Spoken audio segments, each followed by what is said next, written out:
അപ്പോൾ ഇന്നത്തെ വർക്ക് സ്റ്റാർട്ടായിട്ട് കേട്ടോ. നമുക്കൊരു 4-5 കട്ടൻ്റെ ഒരു പടമുണ്ട്. അപ്പോൾ ഒരു 1.50 ഹൈറ്റിൽ നമുക്ക് അതിൽ ബെൽറ്റ് അടിക്കാണ്ട്. അപ്പോൾ നമ്മൾ നിൽക്കുന്നത് ഫസ്റ്റ് ഫ്ലോറിലെ ബെഡ്റൂമിലോട്ട് കയറുന്ന എൻട്രി ചെയ്യുന്ന ഭാഗത്താണ്.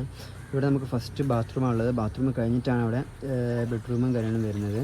അപ്പോൾ ഈ ബാത്റൂമിൻ്റെ വാള് 4 ഇഞ്ചാണ് നമ്മൾ പടവ് ചെയ്തേക്കുന്നത്. അപ്പോൾ ഈ 4 ഇഞ്ചിൻ്റെ വാളിലാണ് നമുക്ക് ബെൽറ്റ് അടിക്കാനുള്ളത്. അപ്പോൾ നമ്മൾ ഏകദേശം ഒരു സൈഡ് അടിച്ച് കംപ്ലീറ്റ് ആവാനായിട്ടുണ്ട്. ഇപ്പുറത്ത് പറ്റടിച്ചിട്ടുണ്ട്. ഈ സൈഡ് അതുപോലെ അടിക്കാണ്ട് ഈ കാണുന്ന ഈ കല്ലിൻ്റെ പുറത്തേക്ക് നമുക്ക് ചാടിച്ചിടണം. എങ്കിൽ മാത്രമേ നമ്മൾ ഈ ബെൽറ്റ് കൊടുക്കുന്ന അർത്ഥം ഉണ്ടാവുള്ളൂ, അതിന് സ്ട്രോങ് ഉണ്ടാവുള്ളൂ. ജസ്റ്റ് ഇതിൻ്റെ മുകളിൽ ബെൽറ്റ് വെച്ചിട്ട് കാര്യമില്ല. നമ്മൾ ഈ ലാട്രൈറ്റിൻ്റെ മുകളിലോട്ട്, അതായത് 8 ഇഞ്ചും കൂടെ നമ്മൾ വലിച്ചു വെച്ചിട്ട് വേണം നമ്മൾ കോൺക്രീറ്റ് ചെയ്യാനായിട്ട്. അതുപോലെ ഇത് നമ്മളിനി പ്രോപ്പറായിട്ട് അടിച്ചു കഴിഞ്ഞാൽ നല്ല രീതിയിൽ നമ്മൾ ബൈൻഡിങ് വയറൊക്കെ യൂസ് ചെയ്തിട്ട് ടൈറ്റ് ആക്കണം. എങ്കിൽ മാത്രമേ നല്ലൊരു സപ്പോർട്ട് നമുക്ക് കിട്ടുള്ളൂ. അപ്പോൾ നമ്മൾ 4 ഇഞ്ച് കട്ടേൻ്റെ മുകളിലുള്ള ബെൽറ്റ് ഓൾറെഡി അടിച്ച് കംപ്ലീറ്റ് ആയിട്ട് വലുവും കല്ലിൽ അടിച്ചിട്ടുണ്ട്. ഇനിയിപ്പോൾ ഇത് കോൺക്രീറ്റ് റെഡിയാണ്.